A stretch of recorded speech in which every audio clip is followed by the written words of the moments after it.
Sorcery Contested Realm is receiving some backlash for the beta allocations. But in this video we asked the question if beta was ever intended to be this mass-produced set for the players, or if the lack of communication from the company simply led people to draw their own conclusions. Let's get into the talk. So before we go into the facts, the backlash, and our take on the whole beta allocation situation, we would actually really love to hear from you out there. If you are a store or someone who already pre-ordered beta, could you please let us know down in the comment section how you feel about the allocation turning out to be more than tight? The beta print run is beginning to show, and it seems that the print run on beta is tight because a lot of LGSs have been heavily allocated. We speculated in an earlier video about the print run of the beta edition, and our guesstimation was that the print run would be around 50 to 60,000 boxes. We made this number because we know that the print run of the Alpha edition is 29,000 boxes, and we know that the Innkeepers that backed the original Alpha edition in the Kickstarter were promised that they were getting around 25,000 boxes. So having the double of that, that's 50,000, so around 50 to 60,000 seems to be a good guess as to where the print run of beta would land. Of course, nobody knew, but right now it seems that this guess might just be spot on. So, with 25,000 boxes already allocated to the Innkeepers, it stands to reason that presumably in order to have some to sell to new stores, there will be above 29,000 as we see in the Alpha set. But right now, we also have a company that has expressed on several occasions that they do care about both the accessibility, the playability, but also the collectability. But one of the things we're going to discuss later on is this a single print run for beta? Is this it? Or will it be coming in multiple waves that we don't know about yet? Striking the perfect balance on a print run is of course impossible, and some party will always be displeased. If you print too much, players will be happy to get a lot of cheap cards with a lot of accessibility, but collectors will be hurt because all the value just went out of the game. And that is probably why we're never going to know the exact numbers on the print run from the company itself. So the best thing we can do if we want to speculate on the print run is listening, and listening carefully to what they're actually telling us, because if you read between the lines, you might just find the right clue. So what we think the company is saying, and what they might need to state more clearly, is that they are focusing on collectibility as well as accessibility. And we know this because Simon, in a recent post, clearly stated that they are finding the right balance, weighing the right balance between collectibility and accessibility. This is something that we, the consumers, might need to rediscover, because a lot of the other TCGs in the market have suddenly shifted their focus on accessibility. And it seems like the consumer has forgotten that in the early days, especially of Magic, of course, collectibility was a big thing of the CCG community. And Sorcery is definitely going back to the original roots of collectible card games. As I said earlier, one of the key questions here is the current allocation on beta the final one? Is it one print run and done, or will we be seeing a second, a third, and maybe even a fourth wave later on? Personally, we don't think so. What we're seeing is Sorcery trying to carefully balance between having enough product for the Innkeepers and new stores to grow the game, but still make sure that all of the people who really backed the product and made sure that the product became a success is also rewarded for being patient, for collecting. So personally, we don't think we're going to see more print runs right now.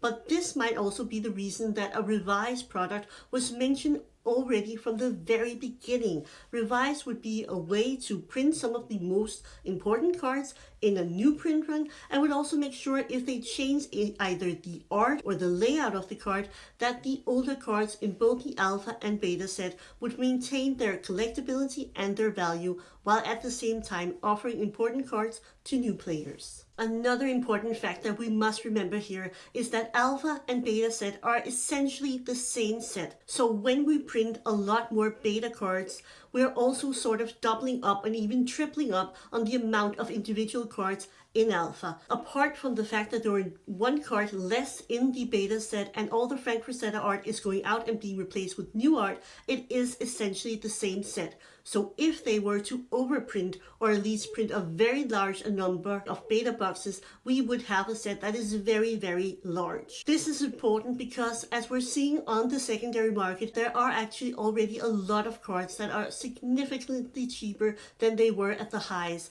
I'm talking both about some of the really key collectible cards, the cores, the Philosopher's Stone, but also about all the playable cards. A lot of them are already very affordable, and we do need to remember when November 10th hits and beta releases, we're also going to get access to TCG Player in the US, and this will make the cards even more affordable. If you are getting any value out of this video, we would really appreciate it if you hit the like button, and also if you become a subscriber so you don't miss any of our future updates on Sorcery Contested Realm. We've now come to a section of the video that we have called the speed of rumors and wishful thinking. Within the community, there was the clear expectation that the beta print run was going to be the player's print, that we're going to see a lot of prints and we're going to see a lot of boxes, and that would be accessible to everybody that wanted to play sorcery. But we were never promised this by the company themselves.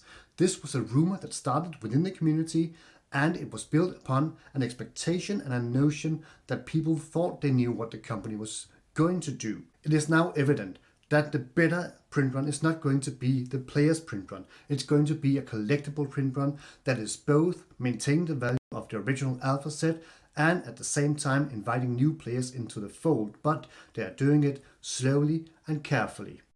A fair criticism that you could level at the team behind Sorcery is of course that the notion of the player's print run is a notion that had room to grow within the community simply because there was a lack of communication as to the direction that Sorcery was going to take. But one of the things that we find a little, perhaps maybe a tad ironic, is the fact that a lot of people are actually moving out of Magic the Gathering and games that have too fast a release pace and also just expanding just for the sake of it. I think it is very clear that this is not the route that Sorcery Contested Realm wants to tread.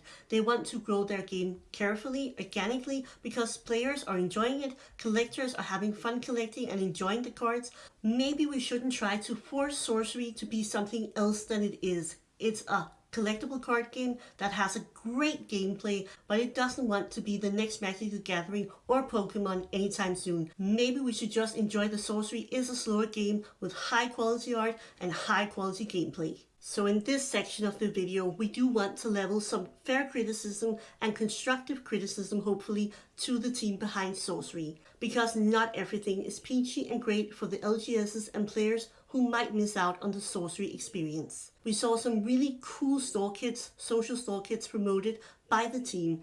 These had some play mats, some cool promos, and we really wanted to see those get out into stores and get people into stores playing Sorcery Contested Realm. But if stores are not able to have enough boxes so they become eligible for one of these store kits, they're going to miss out. And that would be a real shame, because incentivizing people to go down to the store and playing, that's really a part of the Sorcery community and getting people into the game. So we're sad to see that that might not be happening. We're also saddened to see that the precon decks were not made widely available as we had hoped they would be, because they are a great entry point into the game and they are ready to play decks right out of the box. So having these decks in stores would be a great way for players to pick up Sorcery and get right into playing from the get-go. Of course, we might see a second print run, and of course we might also see a second print run of the precon decks, and we're hoping that this is going to be a thing, because having precon decks out there is a great way to get players playing, and it's also a great way to start upgrading decks. So even though you might have a hard time picking up the boxes from the beta print run, you might be able to get a lot of the single cards you need, and this is a great way to upgrade these precon decks and make them into something truly spectacular. So you can take your upgraded precon deck and go down to your local LGS and contest the realm.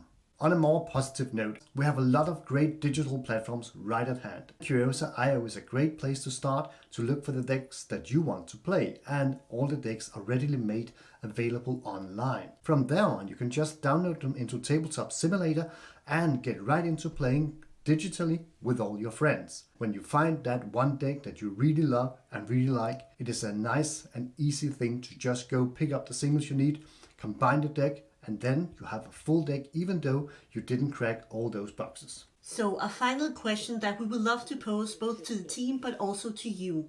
Perhaps the current situation and a lot of the disappointment and frustration is not really about the specific beta print run. It's more about the lack of communication and then the following misunderstanding about what was beta for, how much would we see. So we think the way forward for Sorcery Contested Realm is clearly in the lines of communication.